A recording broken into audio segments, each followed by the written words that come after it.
If you would like to get your song reviewed, dear listener, there's the filthy capitalist option. As Sori says, $125 gets you straight to the head of the line. You don't have to be a part of the alliance. You don't have to be part of the group. Wait a minute. And the biggest thing is you don't have to wait. You hop, skip, and jump right in front of everybody. $125 gets you there. You do that 3 times, and then get mashed down to the $75 rate for perpetuity. Yes! Also, there is a band review option. So if you've got a band and you're trying to get your band some exposure, hit me up at insori@gmail.com, and I'll show you the details about how to pull that off. You can also jump on Patreon, and there is a option on the tiers to be able to get your band reviewed. Yep. Obviously, we can't lie to you, so we can't guarantee a positive review. Get what you get. It's just rubbish. Rubbish. Rubbish. That's British for garbage. My favorite is the community option. $1 at the gate gets you in at Patreon. You get to join an alliance. The alliance joins their points together, and that helps determine what songs that we do. The alliances hang out on Discord. Message me on Patreon to get the link. And they do all kinds of other cool things. They do Minecraft, Dungeons and Dragons. Yeah. It's really a community within the community. Anybody can go on the village, facebook.com/Vin and Sori. There's 160,000+ people on the channel. What's cool about the Discord is that it offers a real opportunity for community connection, friendship, that type of thing. And it's on Discord, so if you're not a Facebook person, it's for you. You start off at $1. Right. Plus you get exclusives. Sori and I are working on a song. So the first 15 seconds of that was on Patreon. Also, at $15 tier and above, when we actually debut the video, they're going to be there live with us. There you are, dear listener. Buy our merch. Buy our merch indeed. A child shall lead them. All right, guys, here we go. Apostles the band. No, Apostles the Immolation song. is the band. Apostles the song.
Wow.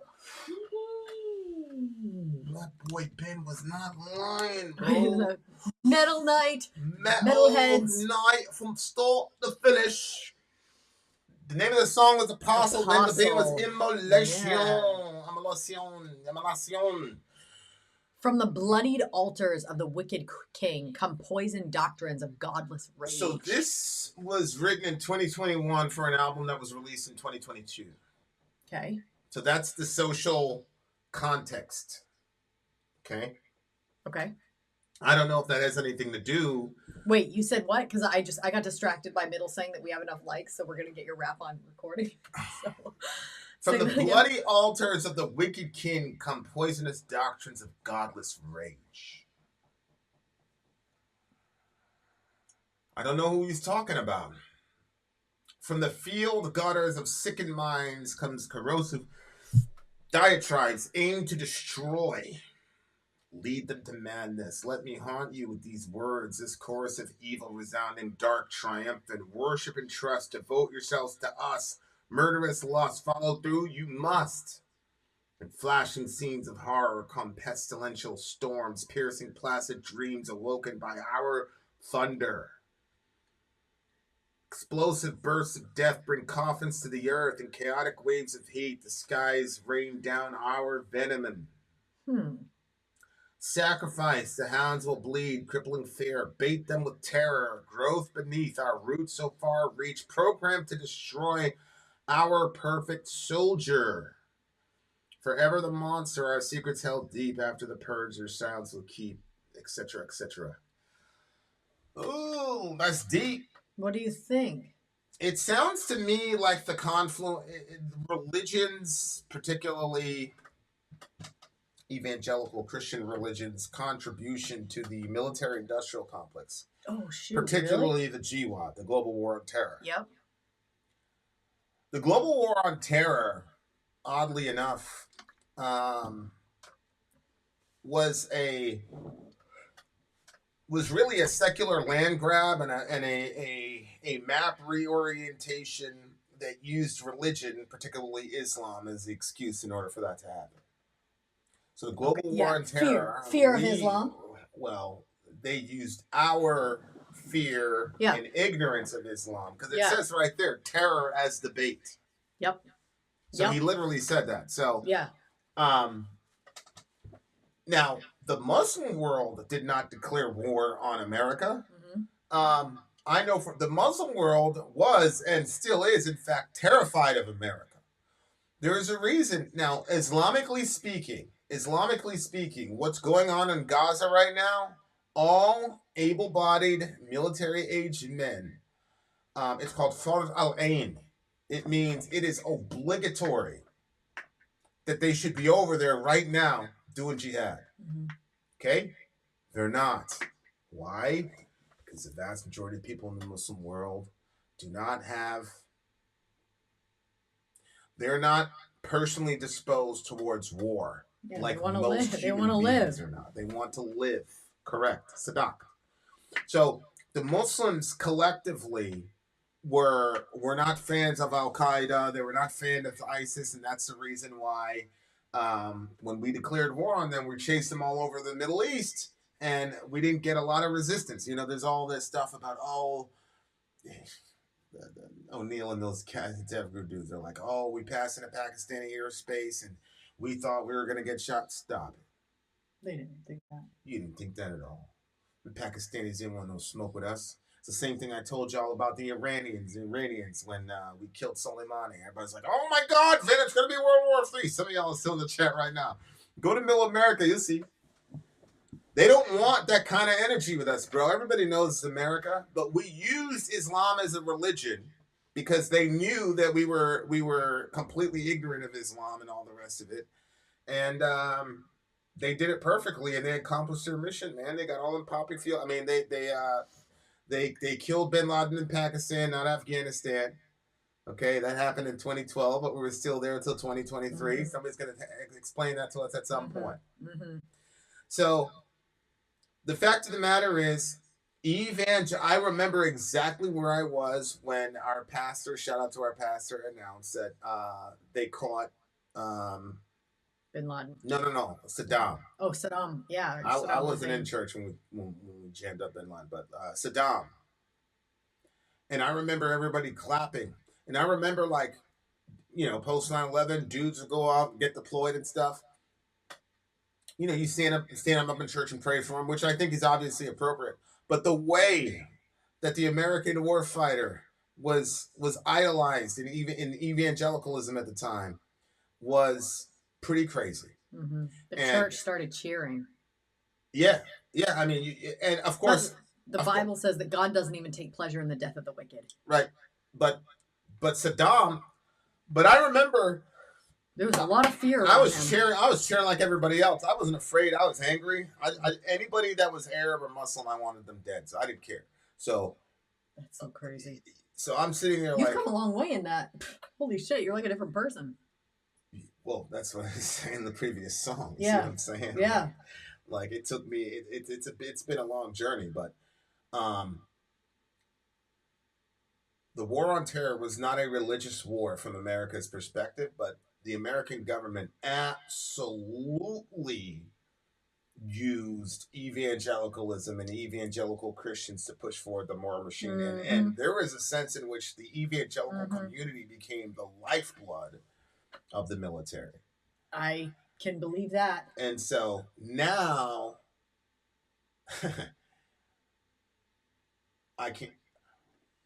now these guys are talking because now we're in a situation where for the first time ever, after you get to hear people who were fighting for an empire talk about what that was like. I don't think people understand how significant that is. Like, imagine being able to talk to a Roman centurion after a battle with the Gauls and see what he had to say and what their mindset was and who they thought the good guys were and who they thought the bad guys were. It's so interesting. And so now you're seeing guys start to say, were we the bad guys? And these are guys who are not for other people, but in certain subcultures were like God level legendary. Mm-hmm. Like, there are some people who, like, being in the same room. You saw me when I was with Head from Corn, like the first time we met. Mm-hmm. There are some dudes that are like at that level. Like, you're in the same room with them and you're like, you don't know what to do with yourself.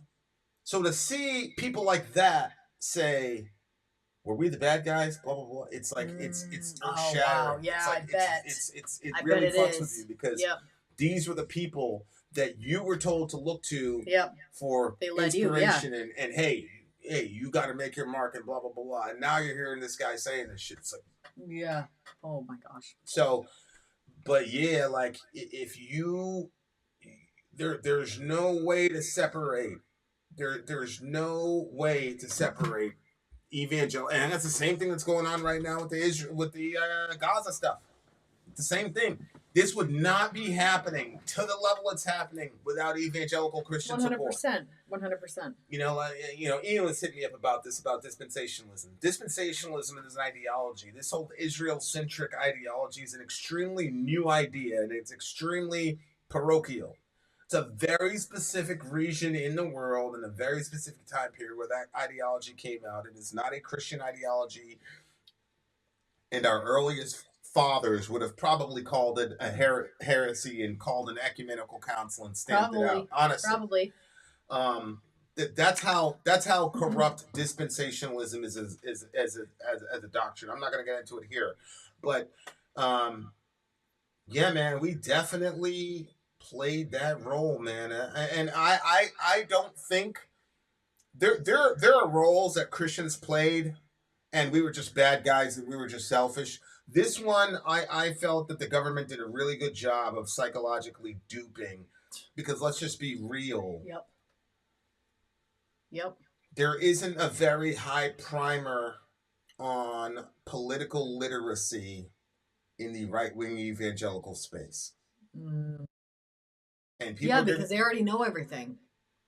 It's not even that. Like, what do you think it's I mean, I heard Jeff Noblett say from the pulpit. He's like, I was watching Fox News, and then he goes, that's the only place that's going to tell you the truth, right? This guy's got like 10,000 people in his congregation. He's like, those are the only people that tell the truth, right?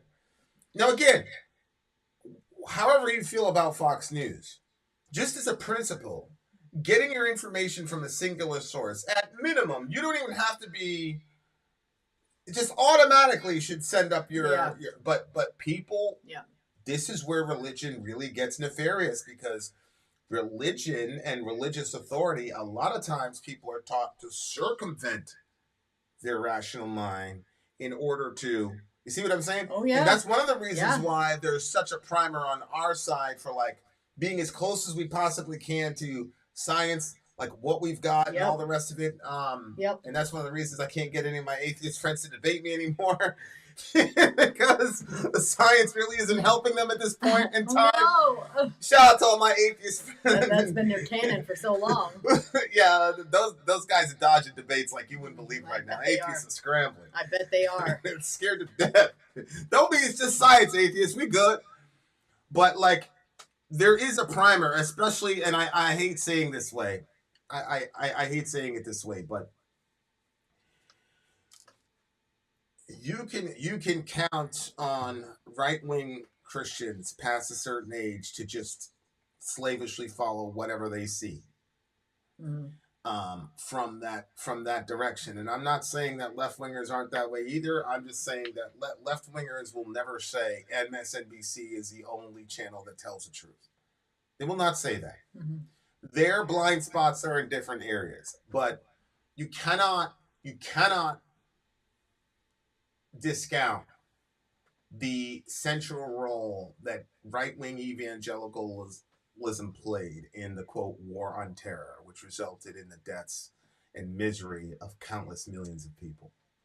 All we talk about is the death, but we don't talk about, okay, so those 1.5 million innocent people we killed, what about their parents? Family. What about their moms? What about their dads? What about the children that they would have had that they didn't have? Jesus. Like, we have no idea what we've done.